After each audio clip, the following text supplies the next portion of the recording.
landasan sosiologis dalam pengembangan teknologi, khususnya teknologi pendidikan, menekankan pentingnya memahami bagaimana teknologi itu mempengaruhi dinamika sosial dalam konteks pembelajaran.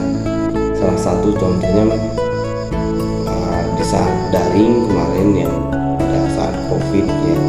Sosiologi dapat mengembangkan teknologi pendidikan dengan konsep aksesibilitas. Teknologi pendidikan dapat mengurangi kesenjangan akses terhadap pendidikan dengan memberikan kesempatan pembelajaran kepada individu yang terpencil atau memiliki keterbatasan akses terhadap pendidikan konvensional. Misalnya kemarin kan ada platform pembelajaran daring dengan Google Meet, dengan Zoom dan sebagainya.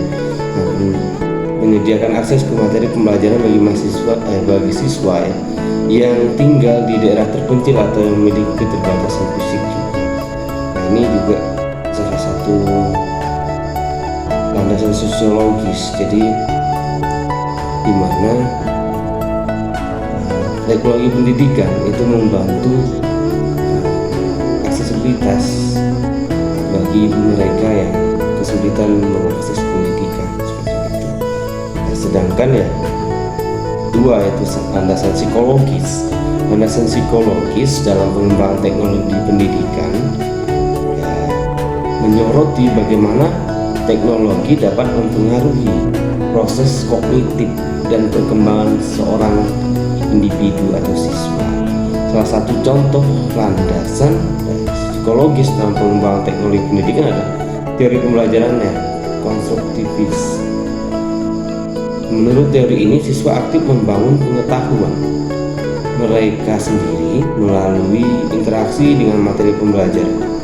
Jadi teknologi pendidikan dapat memfasilitasi pembelajaran konstruktif yang menyediakan lingkungan pembelajaran yang interaktif, misalnya dengan menggunakan simulasi atau permainan edukatif yang memungkinkan siswa untuk bereksplorasi dan mengembangkan pemahaman mereka sendiri. Jadi melalui landasan psikologis ini, teknologi pendidikan hendaknya membantu bagaimana siswa merasa bisa mengembangkan, bisa bereksplorasi dari hasil pemikiran mereka sendiri dengan mengembangkan kognisinya berdasarkan beberapa teori landasan filosofi, psikologis dan sebagainya dan sosial. Teknologi pendidikan ya bisa kita pahami dari kata teknologi dan pendidikan.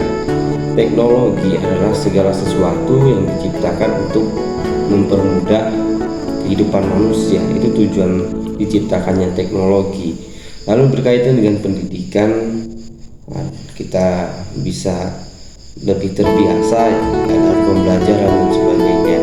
Lalu teknologi pendidikan menurut saya pribadi adalah sarana yang digunakan untuk proses meningkatkan dari proses pembelajarannya, pengajaran, mempersiapkan pendidikan, dan juga mencakup berbagai jenis teknologi yang digunakan untuk mendukung tujuan pendidikan itu sendiri. Jadi sarana yang mempermudah untuk mencapai tujuan dari pendidikan itu sendiri. Jadi pemberian materi, juga dari persiapan pembelajaran dan sebagainya, yang nantinya berakhir pada bagaimana cara mempermudah menyampaikan informasi untuk mencapai suatu tujuan pendidikan itu sendiri. Lalu bagaimana landasan teoritis dari teori ilmu dan teori belajar dan pembelajaran yang melatar belakangi perlunya dikembangkan sebuah teknologi pendidikan yang landasnya adalah teori ilmu komunikasi. Teori ilmu komunikasi menyediakan pemahaman tentang pesan yang disampaikan, diterima dan dipahami oleh individu atau kelompok. Dalam konteks teknologi pendidikan, beberapa landasan teori komunikasi yang relevan ya mungkin seperti ada model ada model Shannon Weaver, itu model yang mengembangkan komunikasi ya sebagai proses pengiriman pesan dari pengirim ke penerima melalui saluran komunikasi. Pengguna teknologi pendidikan seperti platform pembelajaran daring atau video pembelajaran dapat dipahami dalam konteks studi ini.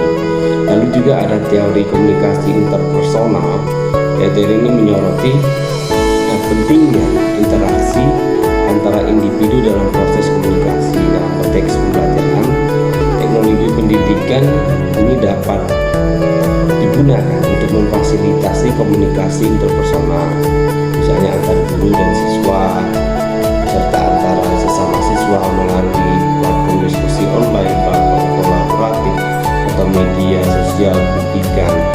Misalnya juga untuk teori komunikasi interpersonal seperti WA, beberapa media yang bisa digunakan untuk komunikasi secara interpersonal. Selanjutnya, melandasi kedua pengembangan teknologi pendidikan adalah teori belajar dan pembelajaran. Teori belajar dan pembelajaran menyediakan kerangka kerja untuk memahami bagaimana seorang individu memperoleh pengetahuan, keterampilan, dan juga bagaimana mereka bersikap. Nah, beberapa landasan teori dari teori belajar dari pembelajaran yang mendukung pengembangan teknologi pendidikan ya salahnya ada. Yang satunya ada konstruktivisme. Teori ini ya menekankan peran aktif individu dalam membangun pengetahuannya sendiri melalui pengalaman dan refleksi.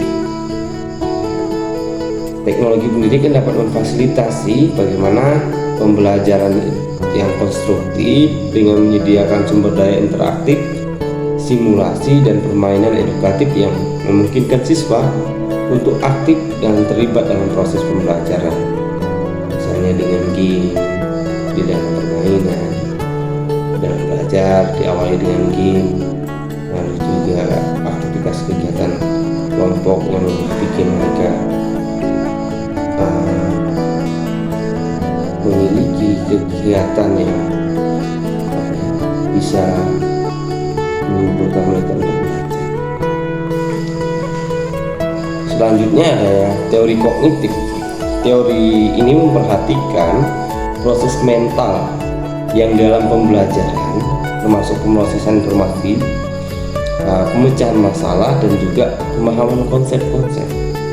Teknologi pendidikan ini dapat dirancang untuk memfasilitasi pengembangan keterampilan kognitif ini ya melalui penggunaan multimedia, visualisasi, dan strategi pembelajaran yang berbasis masalah. Itu contohnya. Lalu bagaimana landasan teoritis dari teori ilmu komunikasi dan pembelajaran melatar belakangi perlunya dikembangkan teknologi pendidikan. Yang kita pahami bahwa teknologi ilmu komunikasi ya, teori ini mengajukan bahwa di dalam komunikasi media khususnya, teori ini mengajukan bahwa media berperan dalam membentuk persepsi, pemahaman, dan interaksi sosial dalam konteks teknologi pendidikan. Ya, penggunaan media seperti video, audio, dan multimedia interaktif memungkinkan ya pesan pendidikan disampaikan dengan lebih efektif dan menarik. Lalu ada juga teori diskusi inovasi. Teori ini membahas bagaimana inovasi disebarkan dan diadopsi oleh masyarakat. Dalam hal ini, perkembangan teknologi pendidikan dilihat sebagai upaya untuk mengadopsi inovasi dalam pendidikan. Lalu selanjutnya di teori belajar dan pembelajaran ya, kita memahami di dalam teori belajar dan pembelajaran itu ada teori kognitifnya, lalu juga konstruktivismenya. Kalau di teori kognitif, teori ini menyoroti pentingnya pemrosesan informasi, konstruksi pengetahuan tadi, dan peran kognisi dalam pembelajaran. Nah, teknologi pendidikan dalam hal ini berperan untuk dirancang memfasilitasi proses kognitif ini melalui konten-konten interaktif, latihan, dan pengalaman pembelajaran yang disesuaikan dengan kebutuhan individu. Lalu ada teori konstruktivisme. Menurut teori ini, pembelajaran adalah proses aktif di mana siswa membangun pengetahuan mereka sendiri dan dengan interaksi yang ada di lingkungan pembelajaran, lalu juga memberikan pengalaman pembelajaran yang mendukung pendekatan konstruktivis ini. Dapat memberikan pengalaman pembelajaran yang mendukung bagi siswa untuk bereksplorasi, bereksperimen, dan berkolaborasi. Lalu dengan memahami kedua teori ini, ya teori belajar dan pembelajaran dan juga teori ilmu komunikasi, dengan memahami landasan teoritis komunikasi dan belajar pembelajaran pembangunan teknologi dapat lebih tepat sasaran dan efektif dalam memenuhi pembelajaran siswa serta meningkatkan pengalaman belajar siswa. Jadi dirancangnya teknologi pendidikan, ya dasarnya adalah pendidikan itu kan proses menyampaikan informasi, bertukar ilmu dari guru ke siswa dan sebaliknya. Dan disitulah perlunya adanya teknologi yang menjembatani dari teknologi komunikasi dan juga teknologi pembelajaran seperti itu. Maka disinilah pentingnya teknologi pendidikan yang merancang bagaimana pesan informasi itu bisa tersampaikan dengan baik kepada siswa atau peserta didik, sehingga tujuan dari pendidikan itu bisa tercapai.